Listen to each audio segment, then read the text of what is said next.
We've invited dermatologist Dr. Tess Mauricio to help Diamante here figure out how to treat her acne. Diamante, you are not alone.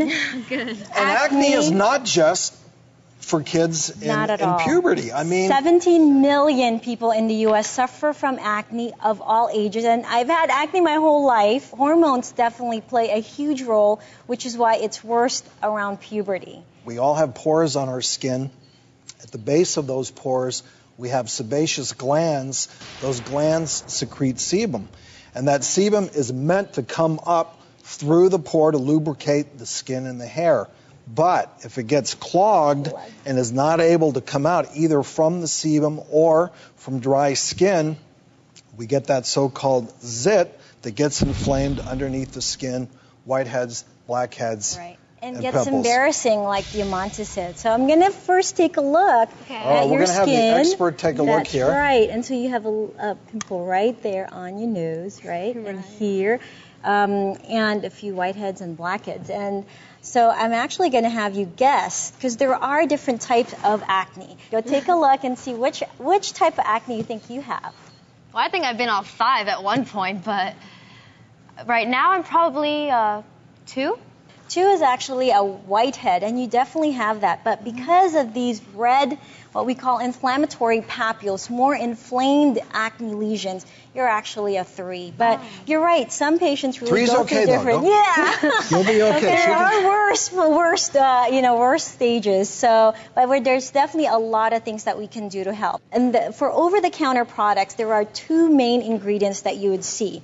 And the first one is salicylic acid. This is our giant pore model.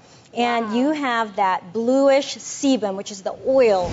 And with puberty, we create more oil, and that creates the problem. And then if you look inside, actually, you'll see the little balls. That's bacteria, and they're all in there. That. Right. And so then this nylon is sort of a model of the top layer of the skin that ends up creating the plug. So salicylic acid breaks down the keratin, which keeps those skin cells together. So basically ungluing them and allowing them to have the unclogging the pore. And so that's really, really important in treating the kind of acne that you have, because you have those blackheads and whiteheads. Yeah. And then the other big ingredient that you see both in over-the-counter products and also prescription products, which we'll talk about later, is benzoyl peroxide. Benzoyl peroxide kills the bacteria down the pore. So those little green balls there, we're going to try to get into that. And this is the model of benzoyl peroxide. And you can just kind of imagine it's going in there, it's shrinking the sebum, it's getting the bacteria, and when there's less bacteria, there's less inflammation, and there's less redness, and you actually heal.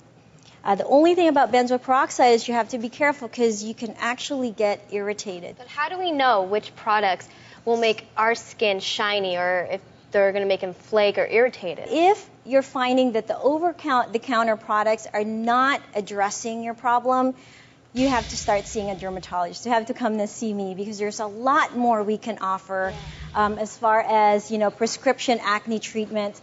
There's oral antibiotics, so pills that you actually take that help kill the bacteria. There's isotretinoin, which is a systemic retinoid. There's birth control pills for adult women, because hormones is a big problem. And I've done a few of these here. Light and lasers can help both acne and the scars. And to get that dirt completely out of the pore, we have the great Clarisonic cleaning system that actually vibrates that dirt out of there.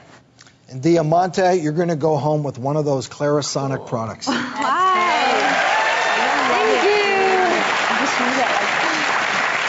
And puberty isn't forever. No. You'll get through it. Yeah.